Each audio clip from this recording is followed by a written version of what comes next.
Hello everyone, welcome to the HVT maths education. और आज का जो हमारे क्वेश्चन है, आज का जो हमारा टॉपिक है वो ट्रिग्नोमेट्रिक क्वेश्चंस पे आधारित है।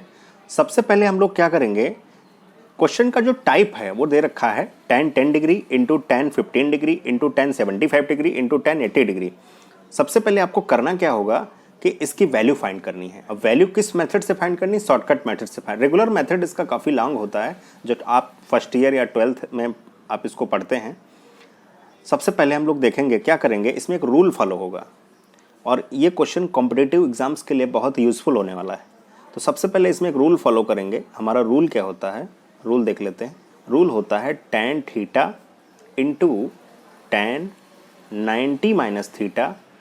अगर दो ट्रिग्नोमेट्रिक फंक्शन, tan के दो ट्रिग्नोमेट्रिक फंक्शन अगर मल्टीप्लाई में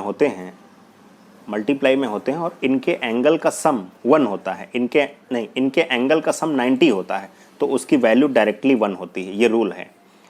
दूसरा रूल क्या है, जो रूल tan में फॉलो होता है वही रूल cot में फॉलो होता है। अगर cot थीटा दे रखा है इंटू cot दूसरा एंगल दे रखा है cot 90 माइनस थीटा, और इनमें भी दो एंगल का सम अगर 90 के बराबर है तो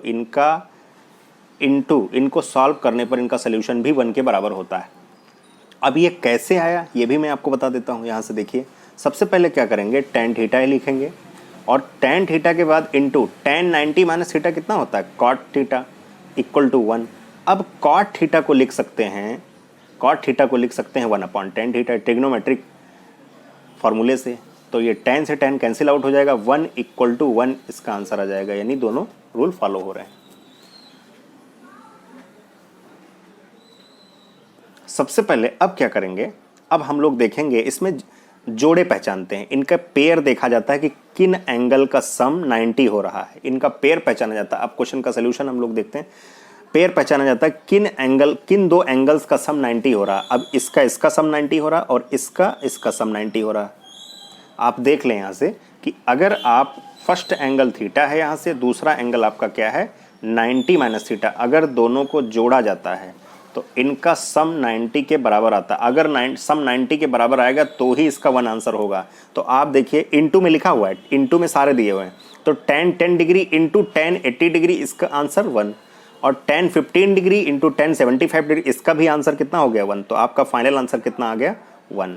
तो आप देख पा रहे हैं क्वेश्चन, आप कम से कम आप ये सब लिखने की जरूरत नहीं है। अगर आपको एक बार प्रैक्टिस हो गई तो आप इसको 3 सेकंड में भी आंसर आप फाइंड कर सकते हैं। आप देखेंगे कि जिन पेयर के एंगल का सम 90 हो रहा है उनकी वैल्यू 1 हो जाएगी। तो मुझे लगता है क्वेश्चन आपको समझ आ चुका होगा। मैं अगला क्वेश्चन आपको करके दिखाता हूं, इसके बाद आप कॉपी कर लें। सेकंड क्वेश्चन हम लोग देखेंगे। सेकंड क्वेश्चन में देखिए, पेयर देखिए, यहाँ पे आपको एक पेयर ये मिल रहा है 10 डिग्री और एक पेयर ये मिल रहा है 80 डिग्री। अगर आप यहाँ से देखें तो एक 10 डिग्री मिल रहा है और एक आपको 80 डिग्री मिल रहा है। दूसरा पेयर आपको मिल रहा है 20 डिग्री एंड 70 डिग्री। तो आपको पता चल गया जिनके एंगल का सम 90 होता है उनकी डायरेक्टली वैल्यू 1 होती है। जिनके एंगल का सम इनका भी सम कितना हो रहा है 90 हो रहा है, तो इनकी भी वैल्यू 1 हो जाएगी। इसकी और इसकी वैल्यू 1 हो जाएगी। क्यों हो रहा है? क्योंकि इनटू में दिया हुआ है, सारे फंक्शन इनटू में दिए हुए हैं। अब एक सिंगल फंक्शन बचा cot 60 डिग्री, तो cot 60 डिग्री की वैल्यू होती है 1 अपॉन √3। तो फाइनल आंसर आपका क्या हो गया 1 अपॉन √3। मुझे लगता है आपको क्वेश्चन समझ में आ चुका होगा। क्वेश्चन आप कॉपी कर लें, फिर मैं अगला क्वेश्चन आपको कराता हूँ। मुझे लगता है क्वेश्चन आपने कॉपी कर लिया होगा। अब थर्ड क्वेश्चन देखते हैं। थर्ड क्वेश्चन में क्या है, देखिए ये बहुत लॉन्ग क्वेश्चन दिया गया है। 1 degree 2 degree tan 1 degree tan 2 degree और tan 3 डिग्री, और कहाँ तक दिया गया 89 तक। तो आपको पता है इसमें एक जगह 45 आएगा। क्या आएगा 45।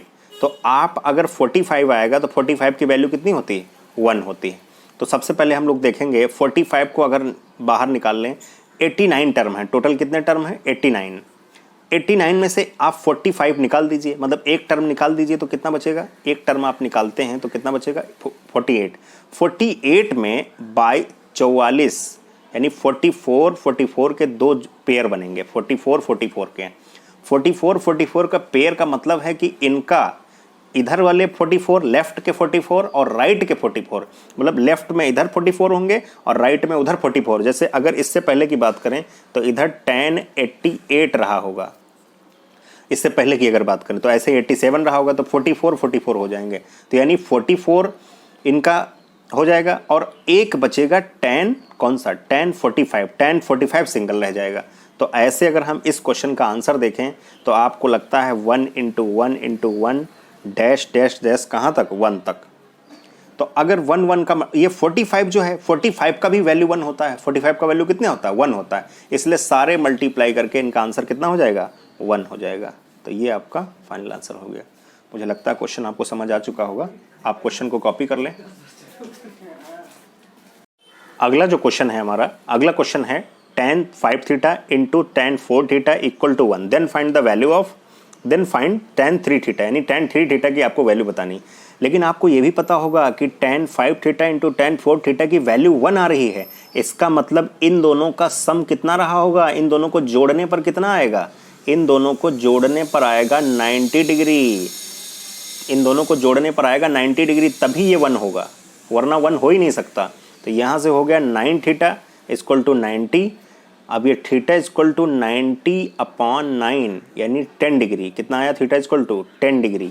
और आप यहाँ पर tan 3 थीटा की जगह 10 डिग्री आप यहाँ से पुट कर दें, 10 डिग्री आप यहाँ पे पुट कर दें तो tan 30 हो जाएगा, यानी कितना हो जाएगा, tan 30, और tan 30 डिग्री की वैल्यू 1/√3। ये आपका फाइनल आंसर हो गया।